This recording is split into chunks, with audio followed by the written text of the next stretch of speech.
Hello and welcome to political times. PM Modi SCO शिखर सम्मेलन में हिस्सा लेने के लिए चीन के तियानजिन शहर पहुंचे हैं। करीब 7 साल बाद प्रधानमंत्री चीन के दौरे पर पहुंचे हैं। इस दौरान रेड कारपेट के साथ पीएम मोदी का शाही इस्तकबाल हुआ। ड्रैगन के इस दाव की वजह क्या है? अगर आपको वीडियो पसंद आ रहा है तो लाइक और सब्सक्राइब जरूर करें। प्रधानमंत्री नरेंद्र मोदी इस समय चीन के दौरे पर हैं, जहां उनकी मुलाकात राष्ट्रपति शी जिनपिंग से हुई। प्रधानमंत्री शंघाई सहयोग संगठन (एससीओ) शिखर सम्मेलन में हिस्सा लेने के लिए शनिवार को ही तियानजिन पहुंचे हैं। समिट से पहले ही पीएम मोदी की शी जिनपिंग के साथ मुलाकात हुई है। 2018 के बाद पीएम मोदी पहली बार चीन की यात्रा पर हैं। ऐसे में उनकी इस यात्रा को भारत चीन संबंधों को नई दिशा देने के रूप में देखा जा रहा, जो अब तक अलग अलग फेज से गुजर चुके हैं। इनमें सहयोग, सतर्कता और हाल की स्थिरीकरण की कोशिशें शामिल हैं। प्रधानमंत्री मोदी जैसे ही चीन के तियानजिन शहर पहुंचे तो उनका बेहद गर्मजोशी से स्वागत किया गया। ड्रैगन ने उनके लिए रेड कारपेट बिछाकर शाही इस्तकबाल किया। चीन के बदले मिजाज की वजह क्या है?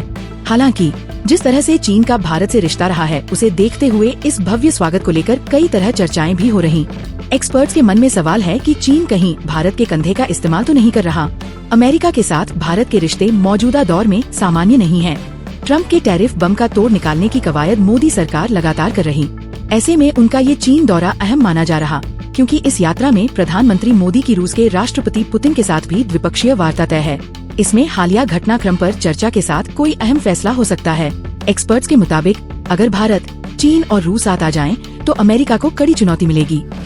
चीन और भारत दोनों तेजी से विकसित होते राष्ट्र हैं। ऐसे में जरूरी है कि ये एक साथ मिलकर काम करें, खास तौर से ऐसे वक्त में जब अमेरिका टैरिफ को लेकर दादागिरी दिखा रहा है। जानकारों कहना है कि चीन भारत के संबंध अच्छे हों। दोनों देशों की बड़ी जनसंख्या अपने आप में एक बड़ा बाजार है। भारत, रूस और चीन अगर एक साथ आ जाएं, तो G7 देशों को चुनौती दे सकते हैं। इसके अलावा अगर अमेरिका के टैरिफ के विरोध में अन्य देश एकजुट हो जाएं, तो उसे पता चलेगा कि उसके हिसाब से दुनिया नहीं चलेगी। क्या ड्रैगन पर ज्यादा भरोसा ठीक है? हालांकि कुछ एक्सपर्ट का ये भी कहना है कि चीन पर ज्यादा भरोसा नहीं किया जा सकता। उसकी पाकिस्तान संग करीबी किसी से छिपी नहीं है। हाल ही जब पहलगाम आतंकी हमले के बाद भारत पाकिस्तान के बीच सैन्य संघर्ष हुआ, उसमें भी चीन ने पड़ोसी मुल्क का ही साथ दिया। ऐसे में उस पर भरोसा करना कितना सही होगा, ये चर्चा का विषय है। लेकिन यहाँ गौर करने वाली बात ये भी है कि हाल के दिनों में भारत और चीन के रिश्तों में एक गर्माहट आई है।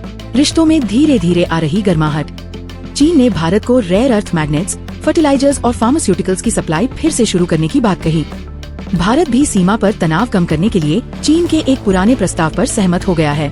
चीन के साथ 2020 से जारी सीमा विवाद फिलहाल शांतिपूर्ण है। ऐसी उम्मीद जताई जा रहा कि एससीओ बैठक के बाद सीमा विवाद और टैरिफ की जो समस्या सामने आई है, उसका समाधान निकलेगा। एससीओ शिखर सम्मेलन में चीन, भारत और रूस के नेताओं की मुलाकात का बड़ा संदेश अमेरिका को जाएगा, जो टैरिफ की धमकी दे रहा है।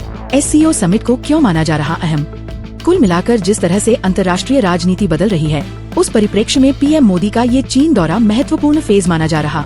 ऐसी उम्मीद जताई जा रहा कि इस एससीओ शिखर सम्मेलन से व्यापार क्षेत्र को मजबूती तो मिलेगी ही, इससे निकलने वाले राजनीतिक संदेश अंतर्राष्ट्रीय राजनीति के लिए अहम होंगे।